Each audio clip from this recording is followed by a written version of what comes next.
우리 시간에 오신 여러분들 위해 주의 큰 은혜가 넘치기를 주님의 이름으로 축원합니다. 행복도 선택이다, 이런 제목의 책이 있습니다. 이민규라고 하는 분이 썼습니다. 아주대학에서 심리학 교수로 지내는 분입니다. 이 책에서 이런 이야기를 합니다. 전화가 들려옵니다. 전화를 받습니다. 묻습니다. 왜 전화 받습니까?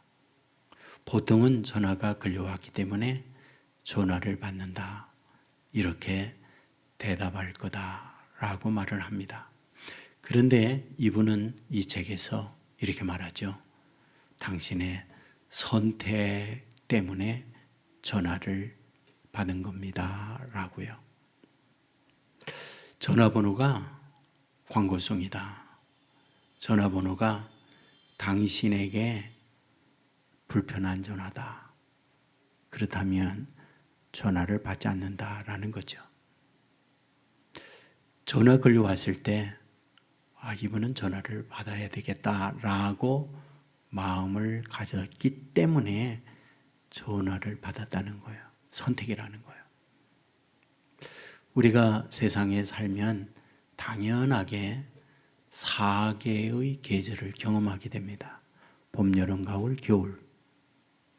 그런데 어떤 사람은 봄이 좋은 계절이 있어요. 어떤 사람은 여름이 좋은 계절이 있어요. 누구나 다 계절을 만나게 되어질 때 좋은 사람이 있는가 하면 불편을 느끼는 사람이 있어요. 그렇다면 무엇 때문에 이런 좋은 계절이다, 불편한 계절이다 라고 말하느냐라는 거죠. 그것은 자기 입장에 선택적 문제이기 때문에 그렇다는 거예요. 누구나 다 비 오는 날이 싫은가? 아니라는 거죠. 오랫동안 비를 기다리던 농부에게 있어서 그 비는 단비요 기쁨이라는 거예요. 봄날이 왔을 때에 봄날의 알러지, 꽃가루 때문에 불편한 분들은 봄날이 결코 좋은 날이 아니라는 거예요. 그러므로 계절 또한 무엇인가? 자기의 선택적 문제다라고 말을 합니다. 맞습니다. 이분은 여기서 빅터 프랭클의 의미요법에 대한 이야기를 하고 있어요. 여러 번 들어서 알고 있죠.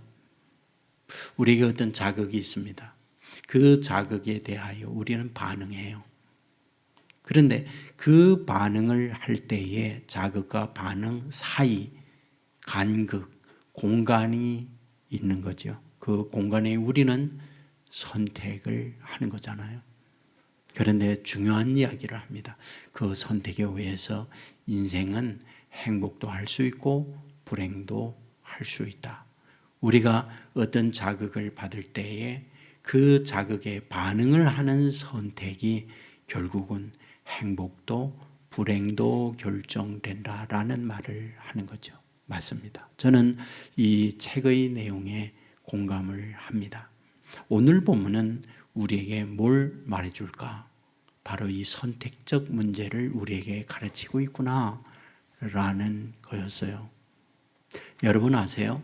본문에 11절을 읽었는데 11절 내용에 7절 그것이 바로 구약에 예언되었던 말씀을 인용하고 있다는 것. 그러니까 여기에 11절을 말하고 있지만은 7절은 구약의 내용을 쓰고 있다는 것. 5절은 이렇게 기록하죠. 모세가 기록하되 율법으로 말미암는 의를 행하는 사람은 그 의로 살리라 하였거니와 레위기 18장 5절의 말씀을 쓴 거예요. 6절에 믿음으로 말미암는 의를 이같이 말하되 내 마음에 누가 하늘에 올라가겠느냐 하지 말라. 신명기 30장 12절의 말씀을 쓰고 있어요. 7절 말씀은 신명기 9장 4절을 응용하여 인용을 하는 말씀이에요. 8장 그러면 무엇을 말하느냐? 말씀이 내게 가까워 내 입에 있으며 내 마음에 있다 하였으되, 이 말씀은 신명기 30장 14절의 말씀을 인용을 해요. 11절 말씀, 성경에 이르되 누구든지 그를 믿는 자는 부끄러움을 당하지 아니하리라. 이사야 28장 16절의 말씀을 여기 쓰고 있어요. 13절 말씀, 누구든지 주의 이름을 부르는 자는 구원을 받으리라. 요엘서 2장 32절의 말씀을 인용을 해요. 본문 15절이요. 기록된 바 아름답도다 좋은 소식을 전하는 자들의 발이여 함과 같으니라. 이사야 52장 7절의 말씀을 인용을 합니다. 묻습니다. 도대체 바울은 왜 여기서 구약을 그토록 많이 인용을 하는 걸까? 라는 거예요. 우선 바울이 누구냐를 알아야 해요. 바울은 당시에 최고의 율법 학자입니다. 그가 다닌 학교 가말리엘 학교예요. 지금으로 말하면 가말리엘 대학입니다. 그곳에서 최고 우수한 성적으로 졸업을 해요. 어떤 학교입니까? 율법 학교예요. 무엇을 배웁니까? 구약을 집중적으로 연구하고 배우는 대학이 가말리엘 대학입니다. 그곳에서 최우수의 성적을 얻고 졸업을 했다. 앞으로 유대교의 차세대 지도자, 이 뜻을 말하고 있어요. 그런데 그가 다메섹 도상에서 예수님을 만납니다. 그 예수님을 만나고 났더니 자기가 그동안에 공부했던 구약의 말씀들이 다 누구에 대하여 말씀하고 있다? 예수님에 대하여 말씀하고 있구나 하는 것을 깨닫게 돼요. 그래서 그가 쓰는 편지에 구약을 많이 말하거든요. 이유가 뭡니까? 내가 공부했던 구약의 공부들을 보았더니 이 예수님을 말씀합니다라고 말하고 있는 것, 그것이 그가 서신서에서 말하고 있는 거예요. 여러분, 우리가 로마서를 보면서 9장에서 뭘 얘기했어요? 유대인들에게 내 생명이 생명록에서 끊어진다 할지라도 내가 간절히 바라는 바가 있습니다. 유대인 당신들, 예수님을 믿어야 돼요. 구약에 예언했던 메시아가 예수님이에요. 이걸 얘기했잖아요. 10장에 와서 똑같이 말하잖아요. 10장 1절 말씀에 보면, 형제들아 내 마음에 원하는 바와 하나님께 구하는 바는 이스라엘을 위함이니 곧 그들로 구원을 받게 하려 함이라. 이스라엘 당신들 구원받는 거 내가 그렇게 마음에 소원하는 바예요. 이걸 얘기하죠. 여러분, 오늘 본문에 많이 사용되는 단어가 또 구원이에요. 10절에 보면, 9절에 보면 구원을 받으리라, 10절에 보면 구원에 이르느니라, 13절에 보면 구원을 받으리라. 이 부분을 그렇게 많이 말하고 있잖아요. 누가요? 이스라엘 사람들이 구원받는 거, 그게 내 마음의 간절한 소원입니다 라고 얘기해요. 그러니까 이스라엘 사람들로 하여금 어찌하든 구원을 받게 해야 되겠다라는 것이 지금 바울이 갖고 있는 마음이다라는 거예요. 그런데 문제가 있단 말이에요. 그 문제 뭡니까? 그게 율법이에요. 그래서 구약의 말씀들을 많이 인용하잖아요. 구약이 뭡니까? 율법이잖아요. 오늘 5절에도 보면 모세가 기록하되 율법으로 말미암는 의를 행하는 사람은 그 의로 살리라 하였거니와, 이거는요 레위기 18장 5절의 말씀을 가져왔어요. 그러면 레위기 18장에서 모세가 뭘 말할까요? 그곳에 보면 내 규례와 법도를 지키라 그리하면 살리라는 말씀을 해요. 그러니까 구약의 말씀들을 말하면서 이것을 지키는 자가 의롭게 되고 살아나는 구원자가 된다라는 말씀을 하고 있는 거예요. 그리고 나서 신명기의 말씀을 가져오거든요. 6절, 7절 이 부분은 신명기 30장에 있는 말씀들이에요. 여러분, 신명기 30장의 말씀들 뭘까요? 명령한 명령을 어려운 것도 아니다, 먼 것도 아니다, 하늘에 있는 것도 바다에 있는 것도 아니다. 그리고 신명기 30장 14절에서 오직 그 말씀이 내게 가까워서 내 입에 있으며 내 마음에 있은즉 내가 이를 행할 수 있느니라 라고 해요. 그러니까 하나님께서 주신 율법은 하늘에 있는 것도 아니고 땅에 있는 것도 아니고 지금 내 가까이 있으니까 그 말씀을 지키면 된다라는 말을 지금 모세가 하고 있는 그것을 바울이 오늘 본문에서 인용하고 있다는 거예요. 그런데 여러분, 신명기 30장은 어떤 절차에 여기까지 오고 있는 건가요? 신명기는 모세가 설교하는 내용이잖아요. 설교의 핵심이 뭐예요? 율법이에요. 율법을 지키면 복받고 율법을 지키지 못하면 저주받는다라는 게 신명기 말씀이에요. 그래서 우리가 잘 알고 있는 말씀, 신명기 28장에 보면 순종하는 자에게 복받는다는 복의 내용 잘 알고 있죠? 성읍에서도 복받고 들에서도 복받고 몸의 자녀가 복받고 내 토조의 소산이 복받고 내 짐승의 새끼와 소와 양의 새끼가 복받고 광주리가 복받고 떡반죽 그릇이 복을 받을 것이고 들어가도 복받고 나가도 복받고 너무 좋은 말씀 우리 잘 알고 있잖아요. 그게 신명기 28장이에요. 누구에게? 신명기 28장 2절에서 말하죠. 내가 내 하나님 여호와의 말씀을 청종하면 순종하면 말씀을 따라 살면 내가 이런 복 받는다. 그 말했잖아요. 그리고 난 이후에 어떤 말씀이요? 말씀 지키지 못하면 저주받는다라는 얘기하죠.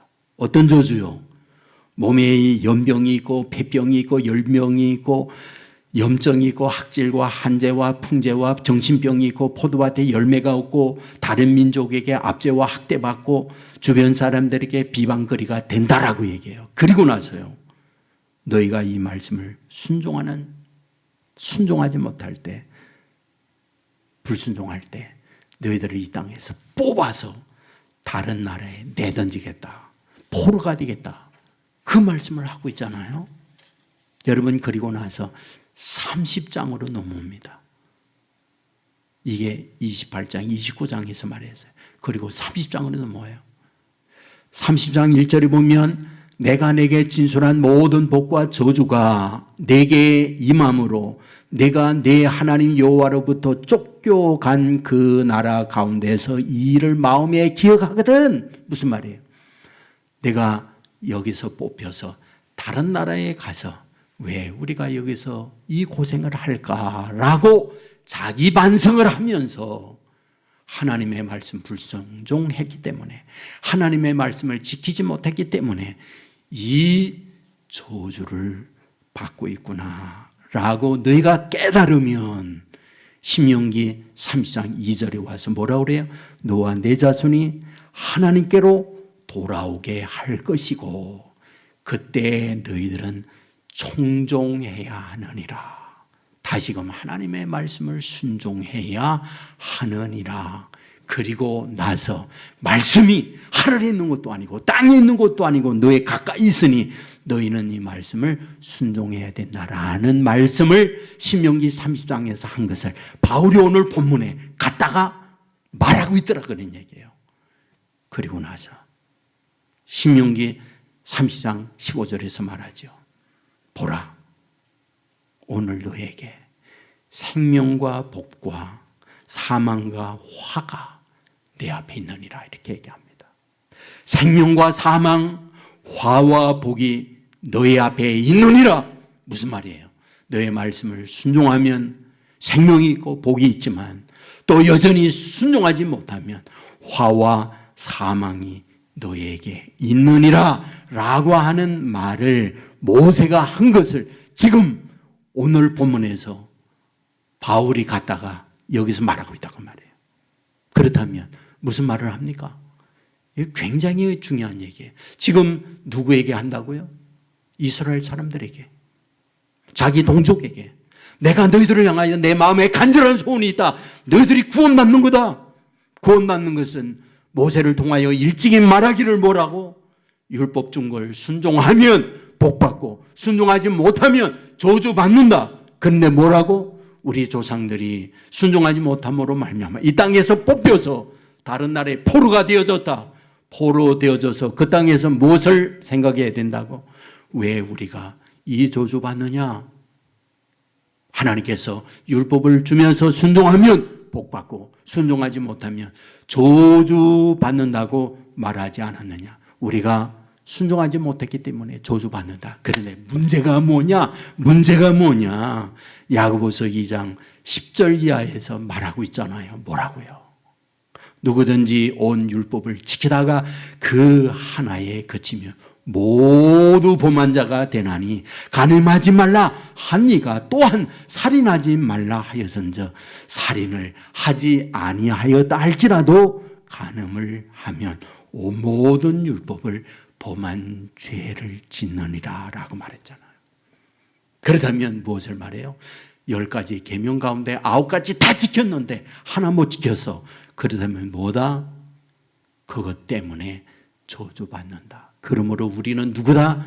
저주받는 자가 되었다라고 지금 바울이 누구에게? 이스라엘 사람들에게 말하고 있어요. 이걸요. 그리고 난 이후에 뭘 말합니까? 뭘 얘기해요?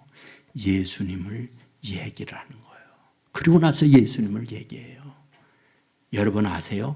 로마서에서요, 예수님을 표현할 때에 앞부분에서 보면 이렇게 표현합니다. 1장 1절에 예수 그리스도의 종, 1장 4절에 우리 주 예수 그리스도, 1장 6절에 예수 그리스도, 1장 7절에 주 예수 그리스도, 예수님을요, 예수 그리스도, 예수 그리스도 이렇게 표현해요.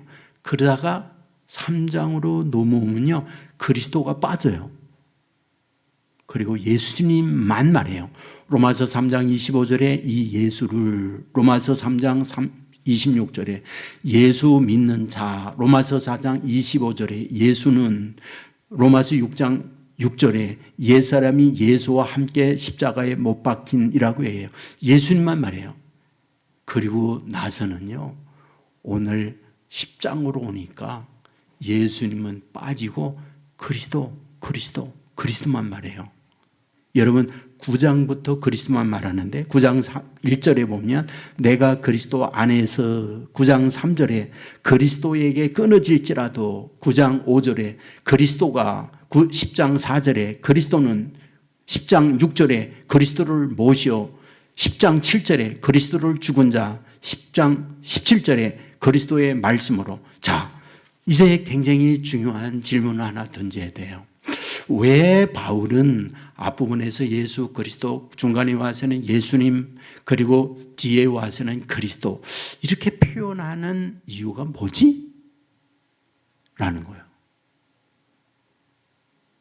그냥 바울이 편지를 쓰다가 그냥 어쩌다가 앞에는 예수 그리스도, 중간에는 예수, 뒤에는 그리스도 이렇게 말하는 걸까 하는 거예요. 저는 그렇지 않다고 봐요.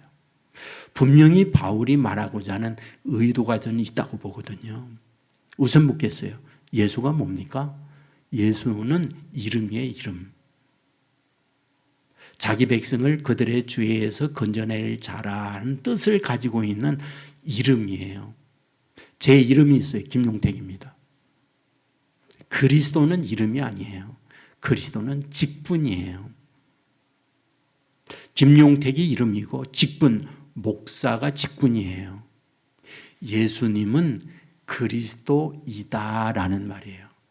김용택은 목사이다라는 말과 똑같다는 말이에요. 그러면 그리스도, 목사 하면 목사라는 것이 목양한다 이 뜻이잖아요. 마찬가지로 그리스도 그러면 어떤 뜻이에요? 기름 부음을 받다 이런 뜻이죠. 이 그리스도는 헬라어입니다. 헬라인 이 그리스도라는 말이 히브리어로 바뀌어질 때는 메시아예요. 구약은 메시아라고 되어 있어요. 이것이 신약으로 번역되어졌을 때 그리스도라는 말로 번역됐단 말이에요. 사과, 영어로 애플이에요. 그런데 애플이라는 사과를 한국말로 바꾸 번역하면 사과가 되는 것처럼 메시아라고 하는 구약의 히브리어가 신약의 그리스로 바뀔 때에는 그리스도로 바뀌어졌다. 그런 말이에요. 자, 그렇다면 구약에서 메시아라고 할 때 메시아의 의미가 뭐예요? 신약에 와서는 기름 부음을 받다는 뜻을 갖게 되어진 이유가 그리스도에게 왕의 직분, 선지자의 직분, 제사장의 직분, 세 직분을 다 가지고 있기 때문에 그리스도라고 표현하지만은 구약에서 메시아라고 할 때 메시아의 의미가 뭐예요? 능력자, 해방자, 구원자라는 뜻을 갖고 있는 거예요.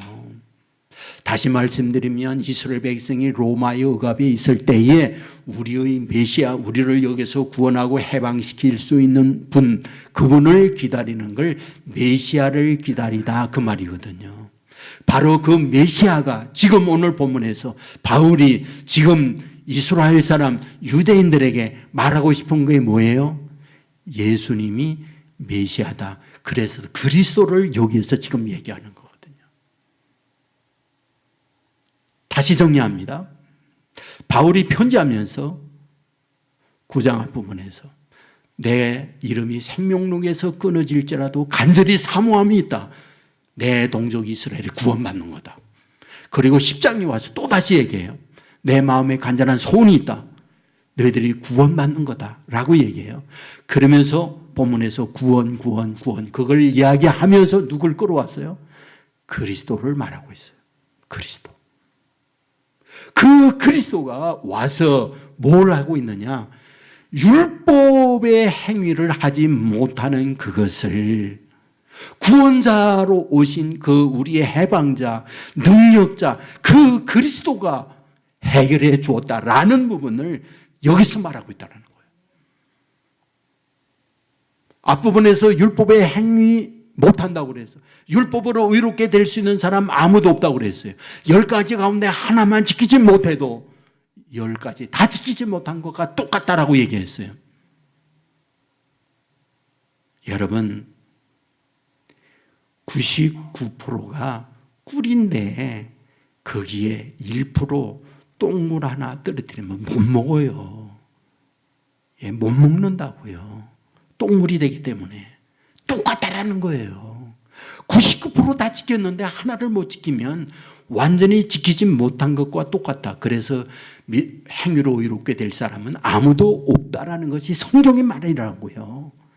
그렇기 때문에 너희가 하지 못하는 그것을 하나님이신 예수님이 와서 행해 주셨는데 그분이 메시아인데 메시아가 하는 일이 뭐냐? 너희들의 정치적 억압에서 해방시키는 게 아니라 죄의 멸망에서 해방시키는 분이 예수님이고 그분이 메시아, 그분이 그리스도다라는 부분을 본문에서 말씀을 하고 있다는 말이에요. 여러분, 그렇기 때문에 로마서 5장 6절에 보면 그리스도께서 경건하지 않은 자를 위하여 죽으셨다. 그리스도가 죽었다고 얘기해요. 로마서 5장 8절에 보면 우리가 아직 죄인 되었을 때에 그리스도께서 우리를 위하여 죽으셨다. 바로 메시아 되신 그분이 우리로 정치적 억압에서 해방시키는 분이 아니라 죄에서 해방시켜주는 분이야라는 것을 바울이 이스라엘 사람들에게 말하고 싶은 거예요. 그래서 오늘 본문에서 반복적으로 계속해서 뭐예요? 그리스도, 메시아를 말하고 있다. 이것이 지금 바울이 말하고 있는 기쁜 소식이에요. 복음이에요, 그것이. 우리가 행하지 못하는 것. 지금 그래서 우리가 로마, 여기에 바벨론의 포로가 되어지고 고통을 겪었지 않았냐? 이게 지금 모세가 신명기에서 말했던 거 아니냐? 그래서 오늘 본문에 그걸 인용해서 그들에게 말하고 있다. 여러분, 이 사실을 믿으시기를 주의 이름으로 축원합니다. 자, 그런데 매우 중요한 얘기를 바울이 또 해요.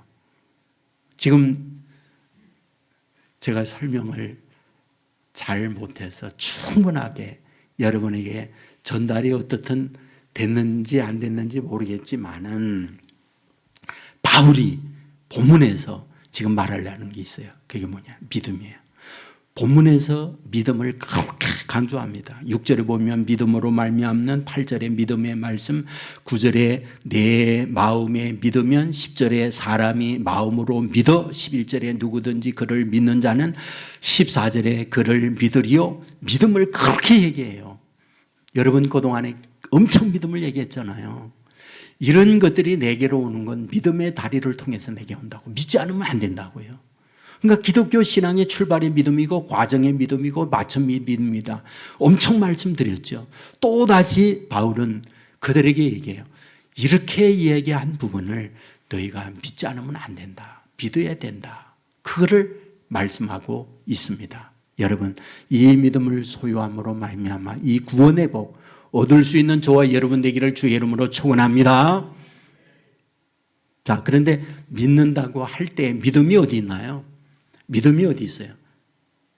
믿음이 어디 있어요? 믿음은 마음이 있어요. 그래서 9절에 보면 내 마음에 믿으면이라고 그러거든요. 마음이 있어요. 그런데 바울이요, 오늘 본문에서 내 마음에 있는 믿음을 보여줘야 된다는 거예요. 보여줘야 된다. 그 보여주는 것이 본문의 말이에요. 입으로 시인하는 거라고요. 9절에 보면 내가 만일 내 입으로 예수를 주로 시인하며, 시인하는 걸 얘기해요. 10절에 보면 사람이 마음으로 믿어 의에 이르고 입으로 시인하여, 입으로 시인하게 해요. 12절에 보면 그를 부르는 모든 사람에게 입으로 부르라고 그래요. 13절에 보면 누구든지 주의 이름을 부르는 자는 입으로 부르라고 얘기해요. 입으로 부르고 시인해야 된다. 이걸 얘기해요. 그래서 여러분도 학습세례 입교할 때 보면 반드시 본인이 시인하도록 하잖아요. 예수님이 구세주이심을 믿습니까? 그래서 본인이 예라고 시인하도록 하잖아요. 마음에 있는 것을 표현하는 것을 입으로 시인해야 된다라고 얘기해요. 그런데 더 중요한 걸 얘기해요. 시인할 때 그냥 시인하는 게 아니라 뭐라고요? 9절에 보면 예수를 주로 시인해야 된다. 12절에 보면 한 분이신 주께서 모든 사람의 주가 된다는 걸 시인해야 된다라고 얘기해요. 지금 이 부분은요, 인생 근본을 개조를 요구하는 말씀이에요. 인생 근본을 개조를 요구하는 말씀이에요. 예수님이 주가 된다라는 이 시는요, 완전히 인간 개조를 요구하는 말씀이에요. 자, 여러분들 지금 이 말씀을 받고 있는 사람들이 어디에 있습니까? 로마에 살고 있어요. 로마는 누가 있어요? 황제가 있어요. 황제가 누구예요? 큐리오스예요. 큐리오스가 뭐예요? 내 인생의 모든 걸 책임지는 주인님이라는 뜻이에요. 그러니까 먹고 사는 것 황제에게 있다고 말해요. 내가 살고 죽는 것 황제에게 있다 이 얘기예요. 가고 서는 것 황제에게 있다는 거예요. 황제가 모든 권한을 갖고 있는 것, 그것이 당시 소위 황제의 종권이에요. 큐리오스라고 하는 이 주라는 말은 그 뜻을 갖고 있는 거예요. 그런데 그들에게 편지 보내면서 더 이상 황제가 큐리오스가 아니에요. 예수님이, 그리스도가 큐리오스 주인님이에요. 로드입니다. 그 요구를 하고 있는 거거든요. 뭐예요? 주인을 바꾸는 거예요. 황제를 버리고 예수님께로 돌아서는 걸 말해요. 그렇다면 뭡니까? 황제를 거부하는 동시에 자기의 생명이 황제에게 죽을 수 있다는 걸 얘기하는 거거든요.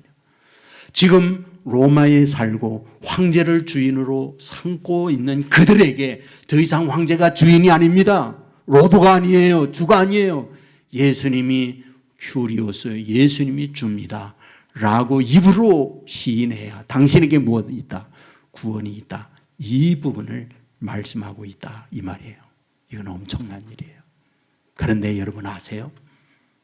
세상의 주가 된다는 건 자기 밑에 있는 노예, 자기 밑에 있는 하인들을 통하여 자기가 대우받고 자기가 표현하고 자기가 높아지는 일을 하는 거예요. 세상의 모든 주인은요, 아래에 있는 부하, 아래에 있는 종들을 향하여 설거지하고 화장실 청소하고 무거운 짐 들게 하고 소위 모든 힘든 것을 시다발이 들게 하는 것, 그것이 세상에 있는 종들이 하는 거예요. 그런데 여러분, 성경에서 우리를 종으로 삼고 예수님을 주인으로 삼을 때 주인 대신 예수님이 종된 우리를 어떻게 하느냐고요. 여러분에게 늘상 말씀드리지만 우리를 이용하여 주인 되시는 그분이 높아지고 대우받고 우리를 이용한 이익을 얻어냅니까? 반대잖아요. 여러분에게 몇 번 얘기했습니다마는 제가 1995년도 영국에 안식년 6개월을 하고 한국에 돌아와 교회에 첫 설교할 때 제 본문이 빌립보서 2장 5절 이하였어요. 그때 제목이 종으로 오신 예수님이었거든요. 제가 그 설교를 하게 된 동기가 있었거든요. 오기 전에 성지순례를 했어요. 그래서 이집트에 가서 피라미드를 보고 오고 그 다음에 마사다에 가서 헤롯의 겨울 궁전을 보고 그리고 난 이후에 베들레헴에 와서 예수님이 태어난 동굴 속에 동굴교회를 보고 왔거든요. 그때에 제가 가슴으로 밀려왔던 예수님이 종으로 왔다고 하는 것, 그게 어떤 건가를 가슴으로 느꼈거든요. 여러분, 피라미드이 뭐죠? 바로의 무덤이에요. 바로의 무덤을 건강한 남성들 20만 명이 20년 동안 대리석, 화강암으로 짓는 거거든요. 다시 말씀드리면 무덤 하나 만들기 위하여 종으로 사는 백성들은요, 처절하게 자기의 가족과 결별에 대해서 노예로 사는 거거든요. 그게 비참한 왕을 섬기고 있는 노예들의 모습이에요. 마사다에 왔더니 마사다는 헤롯의 겨울 궁전이었는데 지금은 폐허가 돼서 흔적이 남아있는데 벽면이 상아, 코끼리 그 상아로 벽이 다 되어 있어요. 그리고 풀장이 있어요. 그곳에 샘물이 흐르고 물이 넉넉하기 때문에 거기에 풀장이 있다 그 말 아니에요. 여러분, 엔게디라고 엄청 멀거든요. 샘터가 있는데 그곳에서 사람들이 지금과 같이 기계입니까? 다 물동이를 이고 물지개를 지고 비탈 암벽이에요. 타고 올라가서 그곳에 물을 붓고 왕들이 수용하기 위한 풀장을 만들어 놓고 있다는 거예요. 그러니까 종돌이라고 하는 건 비참해요. 노예니까요. 실수하면 실족사에서 떨어져 죽거든요. 그런데 와가지고 베들레헴, 지금은 지하 동굴 교회로 되어 있는데 2000년 전 예수님이 태어날 때를 곰곰이 생각해 보았어요. 어떤가요? 여러분, 양 우리간이에요. 냄새 나잖아요. 춥잖아요. 그런데 예수님이 태어났을 때 어디에 누워요? 구유에 누웠잖아요. 구유가 뭐예요? 양들의 밥그릇이잖아요. 왜 예수님께서 양의 밥그릇에 구유로 왔을까? 양의 밥으로 오신 예수님이잖아요. 우리 양이에요. 근데 양된 우리의 밥으로 예수님이 태어났다는 걸 보여주잖아요.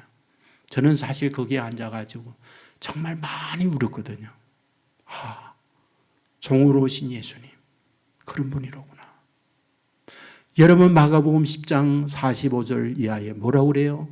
예수님이 종으로 오셨다. 섬김을 받으러 온 분이 아니라 섬기러 왔다라고 말씀하고 있잖아요. 빌립보서 2장 5절 이하에 뭐라고 그래요?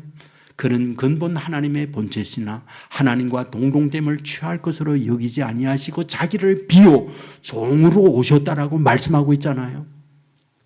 왜 종으로 옵니까? 이 땅 위에 짓밟히고 이 땅 위에 어려움을 겪고 있는 우리에게 섬기겠다고 왔어요. 누가? 주인 대신 큐리오스 되시는 예수님이 종된 우리를 섬기겠다고 왔다는 거예요.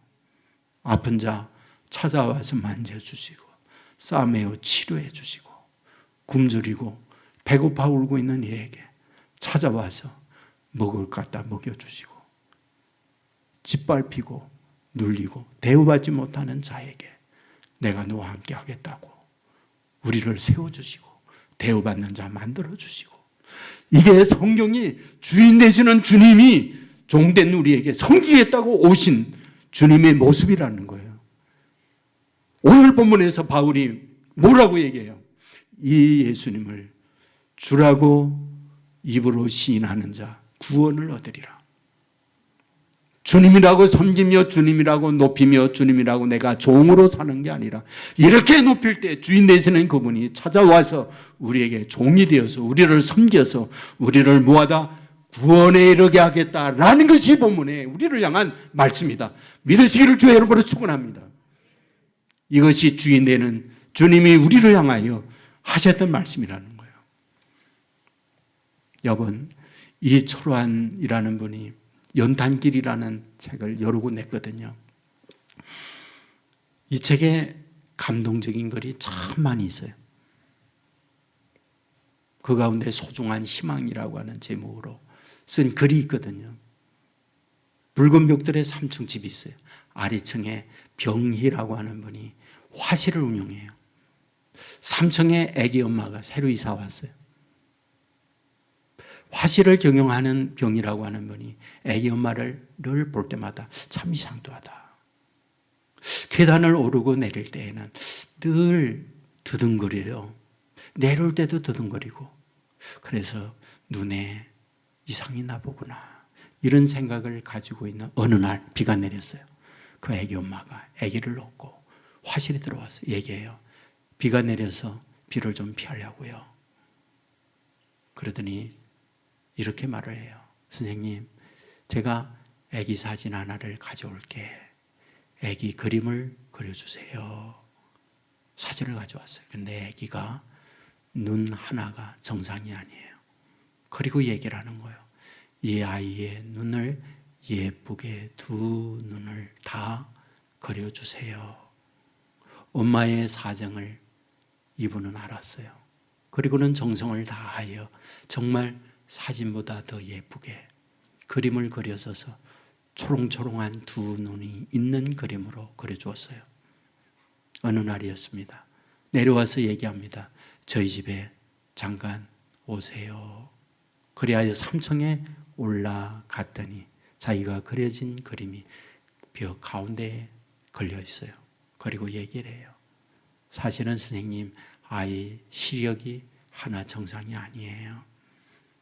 이 아이가 어느 정도 크면 제 눈 하나를 뽑아 이 아이에게 주려고요. 그리하여 일찍부터 제 눈 하나를 가리고 생활을 해요. 더듬거리면서 계단을 오르내리고요. 눈 하나만 있는 것처럼 가정에서 지내고 있답니다. 제 아이 선생님이 두 눈을 초롱초롱하게 그려준 것처럼 반드시 이런 날이 오리라고 저는 기대해요. 라고 이 아이의 엄마가 말을 하는 거예요. 병이라는 미술 전공한 이분은 눈시울이 뜨거워지는 거예요. 그리고 자기의 그린 그림이 이 가정에 희망이 되는구나 라고 하는 마음을 갖게 되어졌다라고 하는 글이었어요. 저는 그 글을 읽으면서 마음에 생각하는 거죠. 이것이 주님의 마음이로구나. 우리를 살리기 위하여 자기는 죽잖아요. 우리를 높이기 위하여 온갖 모멸, 온갖 욕을 주님이 대신 받으시잖아요. 섬기러 오신 주님이에요. 엄마가 아이를 위해 안구를 빼어줄 마음, 이것이 주님의 심정인 거죠. 우리가 잘 알고 있는 가시곡이 자라요. 조창인이라는 분이 있었죠. 주인공이 정호연이에요. 결혼했죠. 아이를 낳습니다. 이름을 다움이라고 짓습니다. 왜? 사람답게 살아라. 어디 가든지 너 다우게 살아야 한다는 소망을 갖고 다움이라는 이름을 지어주잖아요. 그런데 남편이 정상적 경제생활을 못하고 가난하고 힘들게 살아가게 되어지자 결혼 6년 만에 이혼하죠. 아내는 떠납니다. 그리고 대학의 스승과 함께 프랑스로 가버리고 말아요. 아내가 떠나간 지 얼마 안 돼. 다음이가 아파오는 거예요. 병원에 갔죠. 이게 웬일입니까? 백혈병이었어요. 치료를 받기 위해 노력을 기울였지만은 그러나 길이 하나밖에 없죠. 그것은 골수이식이었어요. 골수 맞는 사람을 찾고 찾아 겨우 찾았는데 일본에 있는 한 20대 여성의 골수였습니다. 문제는 치료비였죠. 4천만이 들었어요. 자기의 집을 다 당시에 판다 한들 4천만 원이 되지 못했죠. 고민을 하고 있을 때 이 이야기를 알았던 지인이 얘기해요. 장기 팔라고. 장기를 팔면은 이 아이 치료비 된다고. 그래서 자기의 신장을 띄어 팔기로 했습니다. 병원에 갔더니 신장 띄려고 보았더니 이게 웬일입니까? 암세포가 온몸이 다 퍼져서 그 장기마저 쓸 수 없게 되는 거예요. 실망을 하고 있을 때 이야기하는 거죠. 그러면 안구를 팔라고, 눈을 팔라고. 눈은 정상인적 눈은 괜찮다고. 그리하여 눈을 빼서 아들 다음이 신장 이식, 골수 이식을 하는데 치료비를 냅니다. 다음이는 그것 때문에 건강을 회복했어요.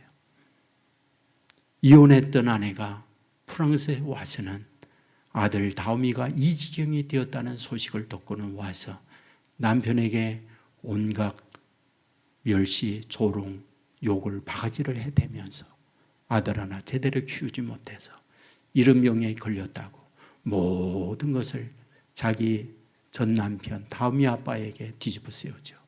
그리고 더 이상 당신에게 아이를 맡길 수 없다고 그 아이를 데리고 프랑스로 가지요.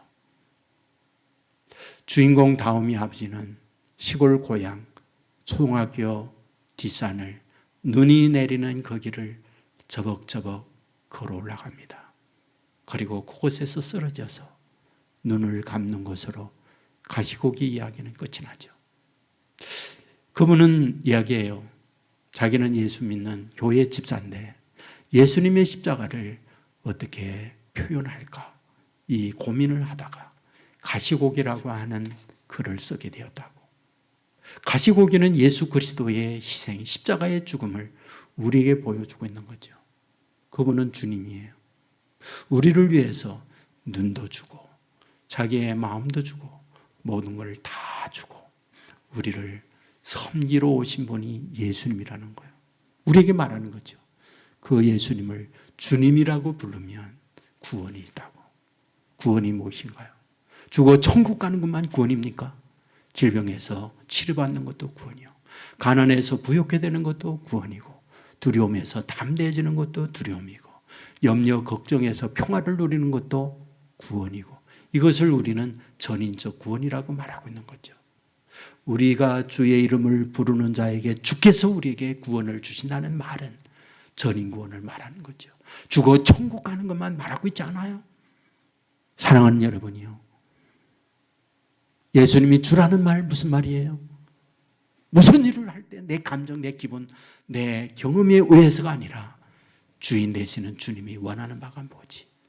그것을 생각하며 사는 것이 예수님이 주님이에요 라는 고백이에요. 이와 같이 우리의 일상 삶이 예수님이 주인입니다 라고 고백할 뿐 아니라 그와 같이 살아갈 때 그분이 주인 되는 그분이 우리를 이용함이 아니라 우리의 형편, 우리의 처지를 알고 우리의 생각보다 더 넘치는 축복의 길로 인도해 주겠다는 것이 성령이 우리를 향한 약속이에요. 이 사실 믿으시기를 주의 이름으로 축원합니다. 이 사실을 믿고 주의 이름을 부르는 자에게 구원이 주어진다. 이 구원의 은혜를 누리는 저와 여러분 되기를 주의 이름으로 축원합니다. 우리 모두 자리에서 일어나겠습니다.